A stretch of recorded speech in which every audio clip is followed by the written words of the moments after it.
Coucou à tous. Merci d'être connectés avec moi ce matin, cet après-midi. Ça dépend de votre position géographique. C'est la guêpe. toujours un plaisir d'être avec vous et toujours un plaisir de partager mes directs et mes bâillements. J'espère que vous allez super bien. Moi, ça va très bien. Je me la coule tout doucement au niveau de Bamako et ça se passe super bien.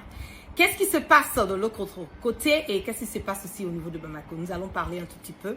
Nous allons faire des recadrages. Ça fait un bout de temps, voilà, que je ne suis pas sortie, que j'ai pas eu à faire de direct pour donner un tout petit peu mes avis sur ce qui se passe en ce moment et à cet instant T au niveau de la Côte d'Ivoire et aussi parler, voilà, aussi au niveau de Bamako puisque je m'y trouve en ce moment et à cet instant T. Je vais donner, voilà, quelques secondes à tout le monde de partager, de se connecter et de sécuriser le direct avec assez de cœur. Je le dis tout le temps que nous sommes en guerre de communication.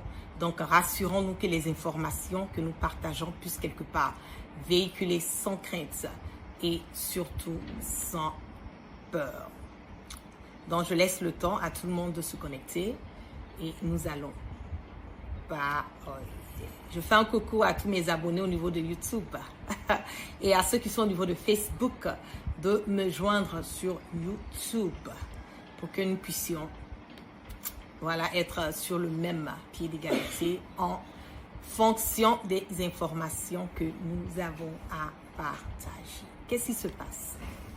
Nous allons d'abord débuter. D'abord, je vais débuter par ce qui se passe au niveau de la Côte d'Ivoire.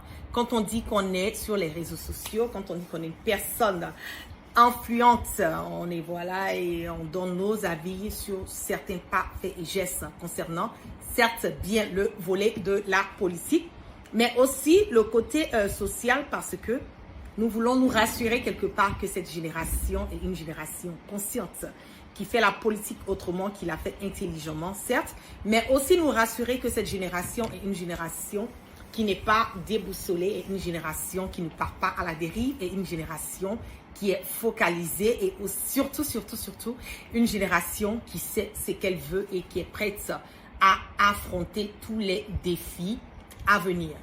Je vais parler un tout petit peu rapidement au niveau de Bamako.